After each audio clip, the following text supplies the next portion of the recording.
अशोक गहलोत को भी रविंद्र सिंह भाटी जैसा चस्का चढ़ा है। रील्स का, वीडियोस का, लोगों के बीच में जाने का शायद नया तरीका यही है।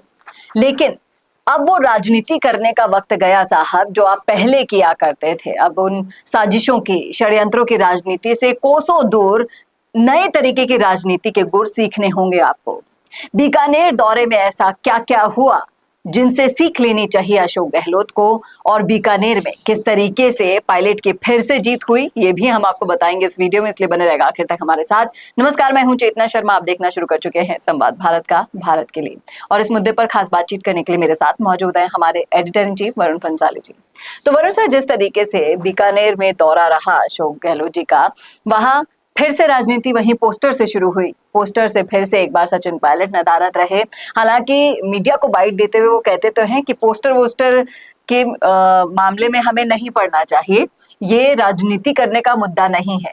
लेकिन बार बार इसका शिकार सचिन पायलट ही क्यों होते हैं? देखिए, आपने बिल्कुल ठीक कहा कि पूर्व मुख्यमंत्री अशोक गहलोत को रविंद्र सिंह भाटी की तरह रील बनाने का शौक चढ़ा है। शौक तो चढ़ा है, लेकिन लोकप्रियता के मामले पर पूर्व मुख्यमंत्री आखिर कहाँ खड़ा है? क्योंकि रील तब बनेगी जब आपकी लोकप्रियता होगी। लोकप्रियता तब जब होगी तब लोग आएंगे जब आपके दौरे ही फुस हो रहे हैं, लोग पहुंच ही नहीं पा रहे हैं। पोस्टर चाहे आपके गोविंद राम मेघवाल ने 1000 पाट दिए हो, लेकिन लोग पहुंच ही नहीं पा रहे। खाने के लिए झगड़ा हो रहा है, उस झगड़े को देखकर आपको खाना नहीं मिल रहा, सर्किट हाउस जाके खाना पड़ रहा है। अव्यवस्थाओं का आलम इस हद पार हो चुका है कि बीकानेर ने आपको एक तरह से पूरा ठेंगा दिखा दिया है। समझने वाली बात यह है यहाँ पर कि आप 3 बार मुख्यमंत्री रहे, और जिस क्षेत्र से आप मुख्यमंत्री रहते हो वो क्षेत्र भी मारवाड़ संभाग में आता है और बीकानेर भी मारवाड़ संभाग में आता है। आप अपने संभाग तक में भी लोकप्रिय नहीं हो। 3 दिन दौरा कर रहे हो, हर रोज निराश हो रहे हो, और कहीं ना कहीं ये समझ में आ रहा है अशोक गहलोत को अब कि जन आधार नहीं होना बहुत वक्त तक काम नहीं कर सकता। षड्यंत्रों से आपने थोड़े बहुत दिन तो चला दिया, लेकिन उस षड्यंत्रों से जो पीड़ित हुए, उस षड्यंत्रों से, उन धोखेबाजियों से जो लोग कहीं ना कहीं ग्रसित हुए, वो लोग आपसे गुस्सा भी हो रहे हैं। पीटीआई भर्ती से लेकर दूसरी भर्तियों के बहुत ज्यादा पीड़ित हैं वहां पर, और वो गहलोत को एक तरह से धिक्कार चुके हैं, और वो बीकानेर में दिख रहा है। लगातार वो कोशिश कर रहे हैं जनता के बीच में जाने की, लेकिन दूसरी तरफ अगर हम देखें तो उनका राजनीति करने का तरीका आपको नहीं लगता कि अब उन्हें बदलना होगा? देखिए, कोशिश वो किसके भरोसे कर रहे हैं आप समझिए। बीकानेर दौरा उन्होंने गोविंद राम मेघवाल के भरोसे किया, जो गोविंद राम मेघवाल को वो अपना यसमैन समझते हैं। गोविंद राम मेघवाल अपने फार्म हाउस पर भी कोई व्यवस्था नहीं कर पाए, खुद के फार्म हाउस पर। और वहां पर भी आप देखिए कि उन्होंने जो लोकेश शर्मा के साथ किया था, लोकेश शर्मा ने बीकानेर से टिकट मांगा था, लेकिन उनको टिकट नहीं दिया, और उसके बाद जो उनके साथ किया वो आगे की बात है। लोकेश शर्मा ने उसके बाद अशोक गहलोत की ऐसी गत की बीकानेर में, जो आज उनको समझ में आ गई, देखने को मिल गई, और उसी गत का नतीजा उन्हें भुगतना पड़ रहा है इस दौरे में। लेकिन कहीं ना कहीं ये जरूर साफ है कि अशोक गहलोत जी के मन में तो है कि चौथी बार वो सीएम बने, लेकिन जब अपने ही संभाग में इस तरह से उन्हें बेइज्जती सहनी पड़ रही है, देखनी पड़ रही है, तो क्या लगता है आपको कि उनकी ये मंशा पूरी हो पाएगी? देखिए, सीएम ऐसे नहीं बन जाते कि आप अपनी पीआर टीम से बोलो कि एक आदमी मेरी गाड़ी के बगल में खड़ा होकर बोले आपको अब डिस्कवरी ले लेनी चाहिए या आपको डिफेंडर ले लेनी चाहिए, और उसकी अपनी ही गाड़ी से एंगल लेकर आप रील बना रहे हो और सोच रहे हो लोगों को समझ नहीं आएगा।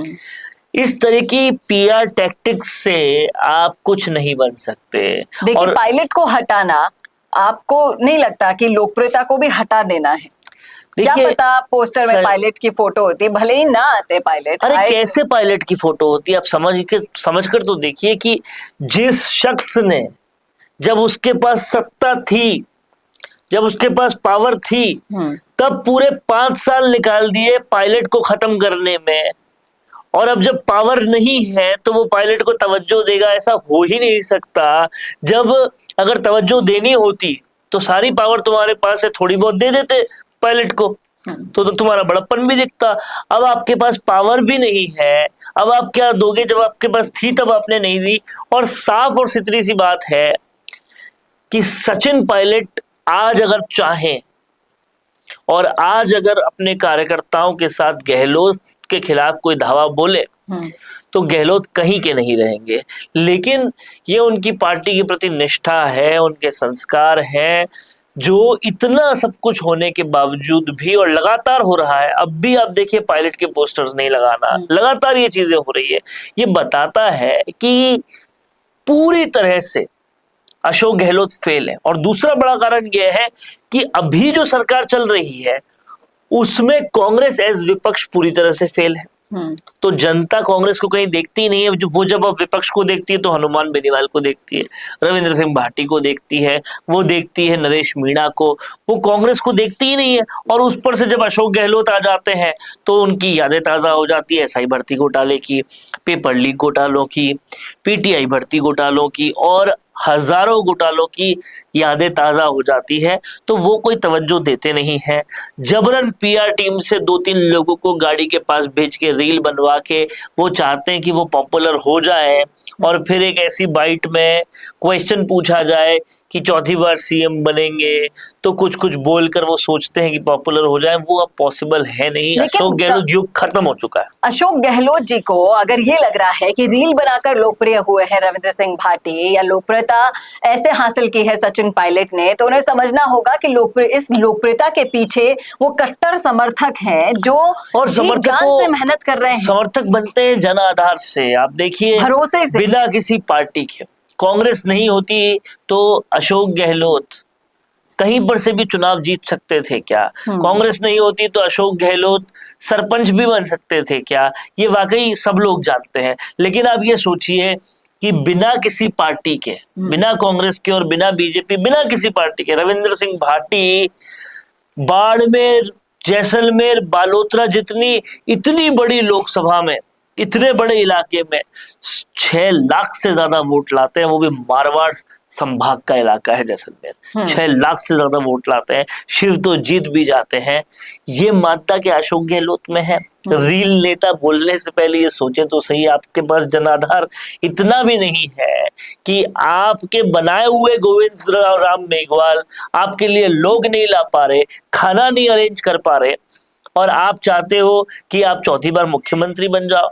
ये पूरी तरह से कपोल कल्पित बातें हैं। और ठीक है, अब अशोक गहलोत जी को हथियार डाल देने चाहिए। इन सारी चीजों को अगर समझ में वो डाल देते हथियार। आप बात को समझिए, वो हथियार डाल चुके होते हैं अभी तक, लेकिन अब उनके पास कोई ऑप्शन नहीं है। बेटे को 3 बार बनाना चाहा सीएम रहते हुए, कहीं कुछ हो जाए, लेकिन कहीं कुछ भी नहीं हो पा रहा, तो फिर मरता क्या न करता। अब खुद को ही ट्राई करना पड़ेगा कुछ कुछ करना। रिटायरमेंट पॉलिसी अवेलेबल नहीं। सारे षड्यंत्रों के बाद अच्छे से समझ चुकी है कि किस तरीके से सत्ता को हथियाने के लिए पायलट जैसे लोगों को कुचला जाना भी इन लोगों को बिल्कुल भी वैसा नहीं लगता है कि हम शायद आने वाली कई राजनीतिक पीढ़ियां खराब कर रहे हैं। सोचना होगा, समझना होगा। अशोक गहलोत जी, आपको एक बार फिर से इन सारी चीजों पर मंथन करना होगा और अपने राजनीतिक मोह को त्यागना ही अभी सबसे बड़ी भलाई आपकी होगी। क्योंकि अगर चुनावों में इससे भी बड़ी बेइज्जती हो सकती है। ये तो सिर्फ एक कार्यक्रम था। इस कार्यक्रम में जो बेइज्जती आपको सहन करनी पड़ी, आपको संभल जाना चाहिए। क्योंकि चुनाव जब आएंगे और जनता जब जवाब देगी, तब आप कहीं मुंह दिखाने लायक नहीं रहेंगे। ये तो थी हमारी राय। आपकी क्या है इस मुद्दे पर? रखिएगा राय कमेंट बॉक्स में। कैसा लगा वीडियो बताना ना भूलिएगा, और ऐसे वीडियोस के लिए देखते रहिए संवाद भारत का, भारत के लिए। नमस्कार। अगर आपका सपना है अपना खुद का न्यूज चैनल शुरू करने का, लेकिन सोच रहे हैं कैसे शुरू करें, तो आप चिंता छोड़िए, क्योंकि आपके पास है एक ऐसा मीडिया पार्टनर जिसके पास है तजुर्बा, तकनीक और तगड़ा ट्रैक रिकॉर्ड। हमारे पास है एक दमदार न्यूज यूट्यूब चैनल, 4.5 लाख से ज्यादा सब्सक्राइबर्स और 8 करोड़ से भी ज्यादा व्यूज और 15 से 20 साल का न्यूज प्रोडक्शन एक्सपीरियंस। तो आपको चाहिए अपना न्यूज प्लेटफॉर्म, तो मिशी मीडिया सॉल्यूशंस के साथ जुड़िए, जहां मिलेंगे आपको best reporters, high quality camera shoot and edited videos, professional news setup और पॉडकास्ट सेटअप। और हाँ, आपकी पहचान अब पूरे देश तक पहुंचेगी। और तो और, हम लाए हैं आपके लिए सिंगल, मंथली और बल्क वीडियो पैकेजेस। तो अब ना होगी किसी एंकर की टेंशन और ना एडिटर हायर करने का झंझट। तो इंतजार किस बात का है? आज ही जुड़िए मिशी मीडिया सॉल्यूशन से और बनाइए अपना खुद का न्यूज ब्रांड। अधिक जानकारी के लिए अभी कॉल करें